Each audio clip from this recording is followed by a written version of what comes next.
올 들어 가장 추운 날인 것 같습니다. 우리가 걸어온 길은 눈밭이고 빙판이었는데도 불구하고요. 그럼에도 주님 사모하는 가운데 주의 제단에 나와 하나님께 예배드리는 여러분, 하나님께서 베풀어 주시는 은혜와 축복 받아 누리는 복된 시간이 되시기를 주님의 이름으로 축원을 드립니다. 바보를 뜻하는 영어 단어가 많이 있겠지만 이디엇이라는 바보를 뜻하는 대표적인 단어가 있습니다.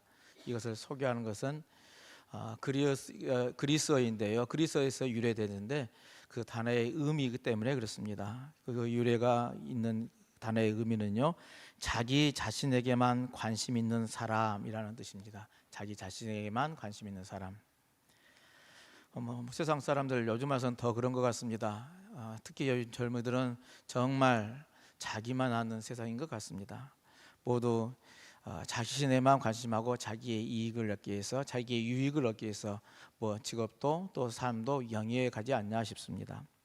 근데 왜 그리스 사람들은 이런 사람을 바보라고 불렀을까 하는 거죠. 우리들이 아는 그리스의 철학자의 양기둥이죠. 플라톤과 아리스토텔레스가 있는데요. 그들은 철학자이면서도 정치 사상가였습니다. 그래서 자신들이 있는 이 도시과 폴리스에서 어떠한 정치 체계를 갖추는 것이 이상적인 나라, 국가가 될 수 있겠는가에 대해서 끊임없이 논쟁을 했습니다. 플라톤은 소수 엘리트를 중심으로 해서 나라를 세워져야 되고 끌고 가야 된다라고 주장을 했고요. 아리스토텔레스 같은 경우는 민중과 엘리트들이 연합하여서 혼합 체제로 통치 체제를 만들어 가야 된다는 것을 더 선호를 했습니다. 근데 여기에서 바보라는 것이 단어가 나타나게 됐는데요. 그리스에서는 이 사상적인 논쟁이 굉장히 충돌이 심하고 계속 어느 사람들 만나면 어느 것이 옳으냐 그러냐 해서 토론이 이루어지는데 거기에 관심 없는 사람들이 있었습니다. 자기 자신만에만 관심하고요. 이러한 앞으로의 국가가 어떻게 될지에 대해서는 논쟁에 끼어들지 않는 사람들, 다시 말해서 정치에 무관심한 사람들을 바보라고 이렇게 지칭을 했다는 것이죠. 이 단어에서 유래가 됐다는 이야기입니다. 오늘 이 바보라는 단어를 꺼내는 이유는 오늘 우리들에게 있어서의 바보는 어떤 사람일까 하는 겁니다. 누가 바보일까요? 목사로서, 그리스도인으로서 제 나름대로의 해석은 이렇습니다. 무관심한 사람들이 바보라고 그랬는데요.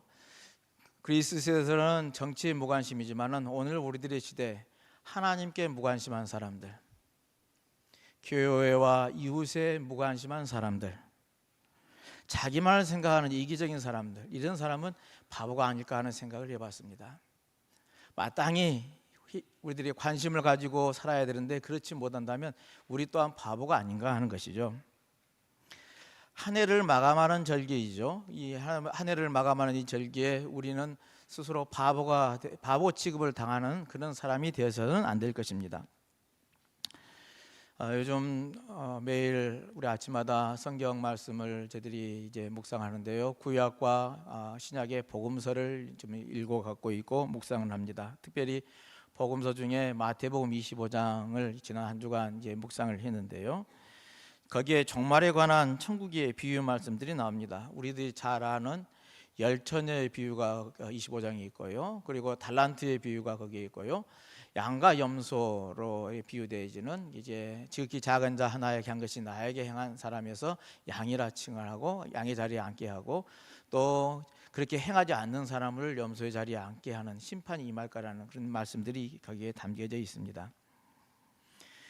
여기서의 강조점은 앞으로 하나님의 때, 종말의 때가 올게 될 건데 종말의 때는 이렇게 나누게 될 거다. 이런 사람들은 칭찬을 받고 이런 사람들은 심판을 받을 거다는 것이 주요의 핵심 내용입니다. 근데 오늘 이걸 여러분들에게 소개하는 이유는요. 제가 이 새벽 기도회 때마다 하면서 깨달음이 와서 함께 나누고자 한 겁니다. 우리들이 아는 것처럼 슬기로운 열처녀에 비해서 슬기로운 다섯처녀는 기름을 미리 준비해서 이제 하나님의 잔치에 참여한다. 그래서 미리 준비한 자가 되자 하는 게 우리의 초점을 받아서 늘 말씀을 나누는 내용이고요. 그리고 달란트에 비해서는 5달란트 남기고 2달란트는 남기는 자에게 주님께서는 착하고 충성된 종아, 네가 작은 일에 충성하였으니 이제 아버지의 잔치에 참여할지어다라고 칭찬을 해주십니다. 그리고 지극히 작은 자 하나에게 해준 것이 하나님께, 나에게 한 것이다, 주님께 한 것이다 말씀하시면서요, 이제 주님이 예비된 자리, 상속한 자리에 내가 앉게 할 거다는 이 칭찬을 해주시죠. 그래서 우리 대부분 그렇게 열심히 살자, 준비하자, 그리고 그렇게 살아가자라는 말씀으로 말씀의 선포를 해왔는데요. 이번 주간 새벽 말씀을 준비하면서 이제 묵상한 것이 깨달은 것이요, 심판의 초점, 여기 말씀의 초점은 심판에 있고요, 그 심판은요 행한 일보다요 행하지 않는 일에 대해서 더 관심을 가지고 있다는 사실입니다. 잘하는 사람들에 대한 칭찬과 더불어서요, 이제 여분의 기름을 준비하지 않았던 미련한 5처녀, 주인의 잔치에 참여하지 못한다 그랬고요, 1달란트를 땅에 감추어 두었던 그 종에게는요 바깥 어두운 데 가서 슬피 울며 이를 갈리라 이렇게 하셨고요, 지극히 작은 자에게 자비를 베풀지 않는 자에게는요 예비된 영원한 불에 들어가리라 라는 선포가 임합니다. 그들의 죄를 지었는데요, 부자기의 죄라 표현할 수 있는데요, 마땅히 행할 일을 하지 않은 죄라는 이야기입니다. 제가 여기서 그렇구나 생각이 든 것이, 우리들이 슬기로운 열천에 비유해서나 아니면 달란트에 비유해서나 지극히 작은 자의 행한 일이나 해도 그만 안 해도 그만이 아니라, 하면 좋고 안 하면 그만, 그게 아니라 마땅히 해야 할 일이라는 이야기입니다. 우리 모두는 마땅히 해야 할 일인데도 불구하고 그것을 하지 않는 데에 대한 심판의 선이 여기에 있구나 하는 생각을 제가 깨달음을 얻었습니다. 우리가 마땅히 해야 할 지극히 작은 자에 대한 관심을 가지는 일, 어려운 이웃에 관심을 집중할 때 지금이 아닌가 싶습니다. 대림절 셋째 주일이죠. 메시아가 오기를 우리는 기다립니다. 연말연시 성탄 이 계절에 소란스럽고 뜨겁습니다. 그런데 대부분 세상은 메시아를 기다리기 위해서가 아니라요, 상품을 받아서 돈을 벌기 위해서, 그리고 스스로의 즐기기 위해서 이 계절을 보내고 있습니다. 그러나 우리의 믿음의 사람들은 대림절은요 흥청대는 소란스러운 절기가 아니라고 그랬죠. 우리가 더욱더 고요하게 또 믿음 가운데 메시아가 오기를 기도하고 준비하는 때라고 말씀을 드렸습니다. 오늘 말씀을 제목을 믿음의 노래라는 표현을 해봤는데요, 오늘 이 새 본문에 우리에게 주어지는 새 본문에서 제가 얻은 것은요 믿음이라는 키워드입니다. 믿음의 주제인데요, 이 믿음이란 것이 무엇이고, 우리는 이 믿음의 내용은 어떤 것이고, 또 우리는 어떻게 살아야 믿음대로 믿음 있게 살아가는 것인가에 대해서 함께 생각을 해보고자 하는 것입니다. 오늘 히브리서는요 믿음의 성격과 믿음의 내용에 대해서 우리에게 알려줍니다.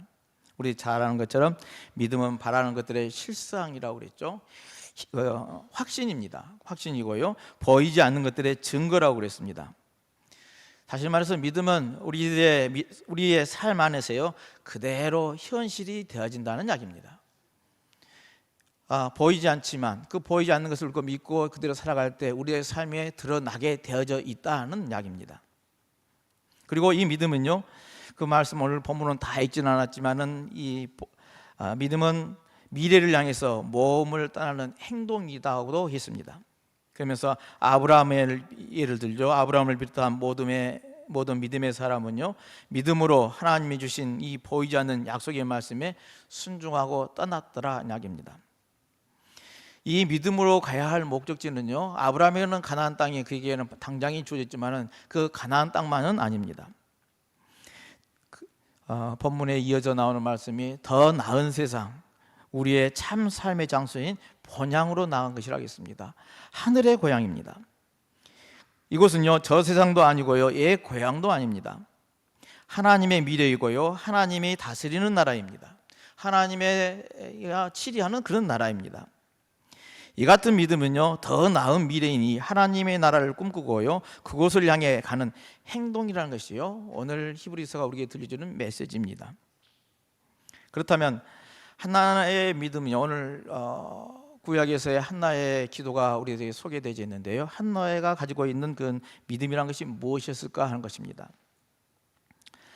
한나는 간절히 기도하죠. 자기가 아이가 갖기를, 아이가 없었던 그에게는 아이가 늦은 나이에 이제 아이를 갖게 됩니다.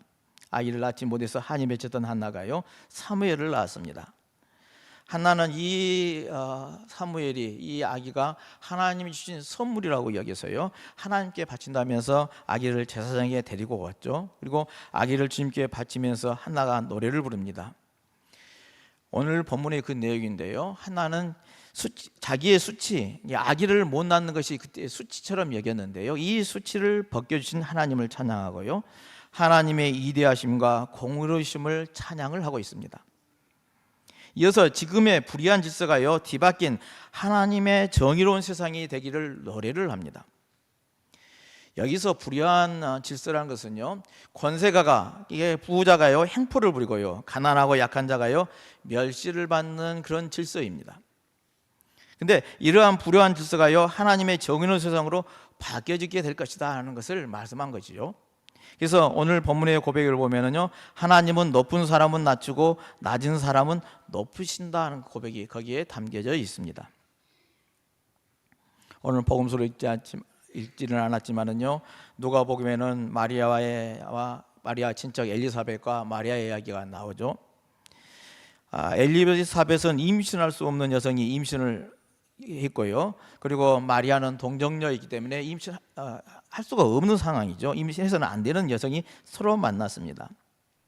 엘리사벳과 마리아는요, 세상의 가치로는 어떤 의미에서는 별 볼일 없는 사람들입니다.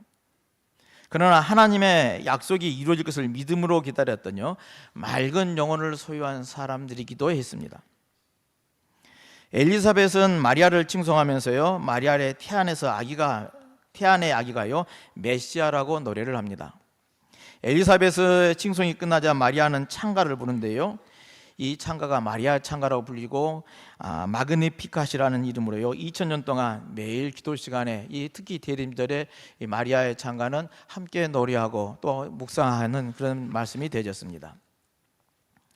이 마리아의 찬가가 마리아가 독창적으로 스스로 만들어내서 노래한 것이냐? 그렇지는 않습니다. 마리아는요, 저 옛날 한나의 노래를 이어받아서 불렀던 내용이기도 합니다. 마리아의 찬가가 내용이요, 비천한 자기를 높여주신 주님을 찬양하면서요, 하나님께서 자비와 공의로서요 권세자는 내치시고 가난한 자는 높이시기를 노래했더라 이야기입니다. 당시 이스라엘에 마리아가 있었던, 예수님이 태어난 당시는요, 로마가 그 세상을 지배하는 시대입니다. 로마 제국의 강력한 탄압이 행해지고 있는 이때에 로마 황제가 모든 주권을 가지고 통치하는 것이 아니라 능하시니라는 표현을 했는데요, 능하시니, 그 주님이 그 팔로 권능을 행하셨다 하는 선포가 이루어진 것이죠. 높은 자나 낮은 자나 모두에게 어떤 의미에서는 충격으로 다가올 수가 있습니다. 높은 자들은 두려움에 떨거나요, 웃기는 소리라고 무시해 버렸을 수도 있습니다.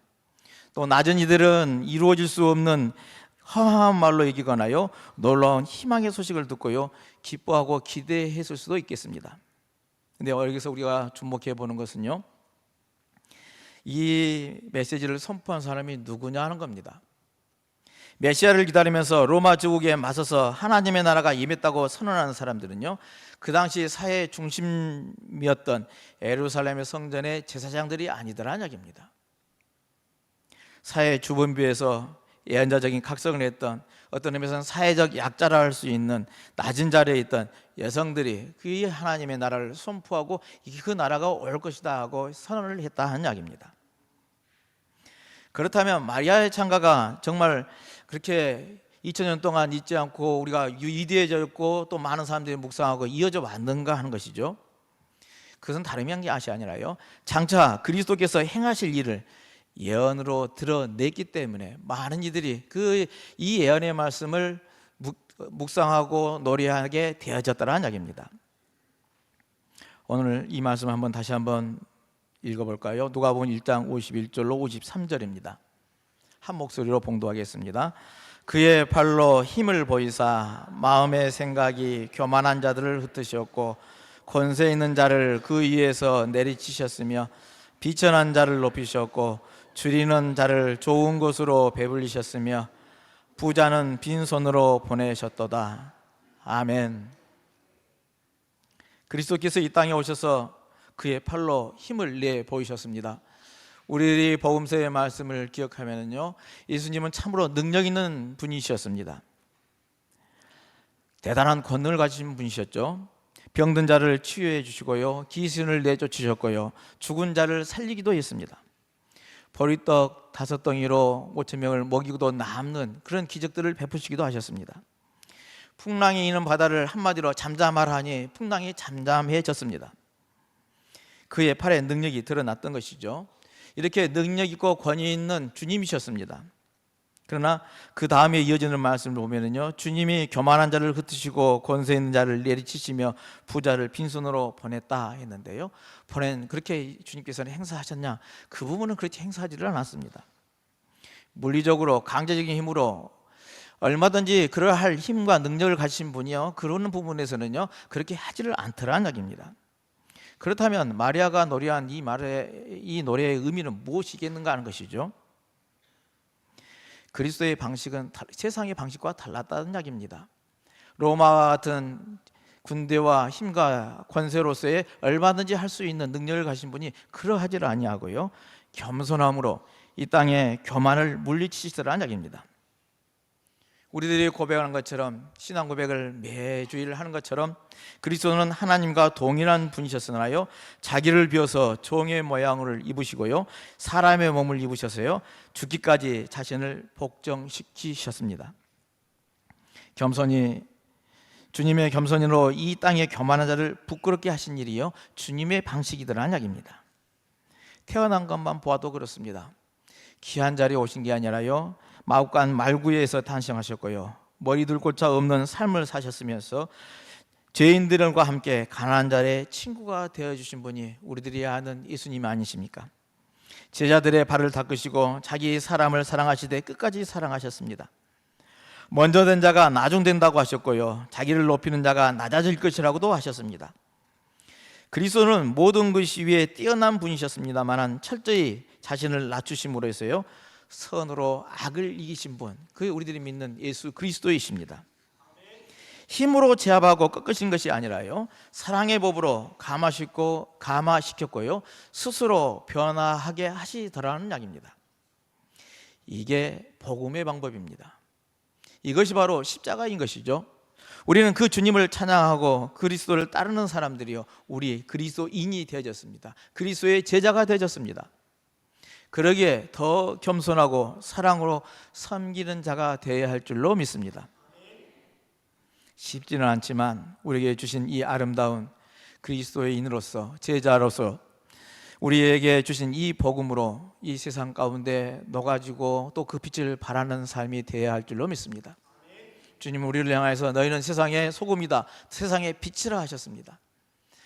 소금처럼 녹아지고 빛처럼 세상을 밝히는 사람, 이 세상을 변화시키는 삶을 살아가는 저와 여러분들의 삶이 되시기를 주님의 이름으로 축원을 드립니다. 오늘 말씀의 주인공들인 한나와 마리아는 믿음의 사람이었고요, 믿음의 노래를 불렀습니다. 믿음은 하나님의 미래를 꿈꾸는 것이고요, 그 나라를 향해 행동으로, 생활로 사는 것이죠. 이 두 여인은 모두 새로운 질서와 삶을 꿈꾸면서요, 그 미래를 자기 아기에게 몽땅 걸고 있습니다. 자기들의 아기를 통하여서 하나님의 미래를 이루는 꿈을 노래했더라 이야기입니다. 한나의 노래가 믿음으로 바라보는 세상은요, 오늘 본문에 보면은 용사들의 활이 꺾이고 약한 사람이 강해지는 세상을 노래합니다. 주께서 가난한 사람을 들어 올리는 그런 세상을 노래하고 있습니다. 마리아의 장가는요, 한나의 노래 속에 담긴 이 하나님의 약속이요, 예수님의 오심으로 성취되었다는 확신에 찬 노래를 부르고 있습니다. 세상을 구하는 구원자가 이제 로마의 황제가 아니라 하나님이 구주신 예수가 이 세상을 구원하셨음을 선포한 내용이기도 합니다. 이 노래는 로마 제국에서 권세자들을 끌어내리시고 비천한 사람들을 높이시는 하나님의 나라가 이렇게 올 거다 하는 선포의 내용이기도 합니다. 예수님께서 오심으로 성취되는 그 나라는 높고 낮음의 차별이 없는 정의로운 세상인 것이고요, 부를 축적하는 사람도 배고픈 사람도 없는 공평한 세상이더라는 이야기입니다. 그 나라를 이루실 하나님의 권능과 자비는요, 이 땅에 비천한 사람들, 줄인 사람들에게 두려움이 아닌 희망을 갖게 하는 기쁜 소식이더라 하는 것입니다. 어떤 의미에서 그렇게 불의한 권세자들과 부자들에게는 듣기 거부가 노래일 수도 있습니다. 그들의 권세와 부귀영화는요, 내침을 당하게 될 것이라는 선포이기 때문에 했습니다. 좋을 리가 없었던 것이죠. 오늘 우리도 세상 권세와 부귀영화를 탐하고 추구한다면 그들과 다를 바가 없을 것입니다. 비천하고 가난한 사람을 예면하고 나만의 건강과 번영을 노래하는 사람도요, 그들과 다를 바가 없을 것입니다. 권력을 노리며 부를 축적하는 이들의 언저리에서 서성이는 사람들도요, 그들과 다를 바가 없을 것입니다. 오늘 본문의 주인공인 두 여인들은 어머니입니다. 둘 다 아기를 두고 찬가를 불렀습니다. 왜 그들은 이렇게 하나님을 찬양하면서 이 노래를 불렀을까요? 자기 아기가 앞으로 하나님의 통치를 이루는 일꾼이 되기를 바라는 마음이 간절했던 것입니다. 이 아기들은 나중에 제사장이 되고 메시아가 되어서요, 그 나라를 이루어 갈 것입니다. 또한 자기의 자녀들이 커서 지금과는 다른 좋은 세상에서 살기를 바라고 있었던 것이죠. 억압이나 가난이 없는, 높낮이 차별이 없는 정의의 세상에 와야 그 자녀들이 평화롭게 평화를 누리면서 살게 될 수 있기 때문에 그러하더라는 이야기입니다. 특히 마리아는 이 하나님의 미래를 자기 태안에 잉태를 했습니다. 메시아의 나라는 앞으로 있을 일이거나 다른 사람 일이 아니더라는 것이죠. 비천한 요정이지만 마리아는 자기 태안의 아기가 메시아가 되어서 하나님의 나라를 이룰 것이라는 이 믿음의 확신이 차 있었더라는 이야기입니다. 그러기에 나는 비천한 종이님이 노래하면서 그 하나님을 찬양하고 그러한 나라가 오기를 간절히 노래하더라는 이야기입니다. 그런 의미에 마리아가 예수를 잉태한 사건은요, 세상에서 비천한 존재가 하나님의 뜻을 이루는 존귀한 존재로 역전되는 사건이기도 합니다. 암울한 고난의 때에 비천히 여김을 받으며 억울함을 당할지라도요, 불의한 세상을 정의롭게 바꾸시는 하나님의 권능을 믿음으로 기다렸던 사람, 마리아가 그런 사람이었던 것이죠. 우리도 마리아처럼요, 그 믿음을 간주하고 맑은 영혼으로 살아갈 때 희망의 노래를 벅찬 기쁨으로 그 노래를 부를 수 있게 될 줄로 믿습니다. 여러분, 우리도 한나와 마리아가 부르는 이 노래에 저와 여러분들 함께 참여하는 것이 어떻겠습니까? 한나와 마리아가 부르는 이 믿음의 노래를 함께 부르면 우리는 대합창의 하모니를 이루게 될 줄로 믿습니다. 하나님의 약속하신 메시아의 미래가요, 마리아처럼 내 안에서 그 생명이 태안에 있고 내 안에서 자라나고 있고 내 안에서 자라고 있는 희망의 생명을 더 키워내겠다는 그 다짐이 이 대림절 셋째 주일에 저와 여러분 가운데 있기를 바랍니다. 바라기는, 믿음은 행동이고 생활이라고 그랬습니다. 나 자신만을 생각하고 관심하는 그런 바보가 아니라요, 불의한 세상을 정의롭게 바꾸시는 이 하나님의 권능을 믿으면서요, 오늘 사는 우리가 우리의 이웃을 사랑으로 돌보는 그런 생활신앙으로 오늘 한나와 마리아처럼 믿음의 노래를 동참하는 저와 여러분들의 삶이 되시기를 주님의 이름으로 축원을 드립니다. 기도합니다.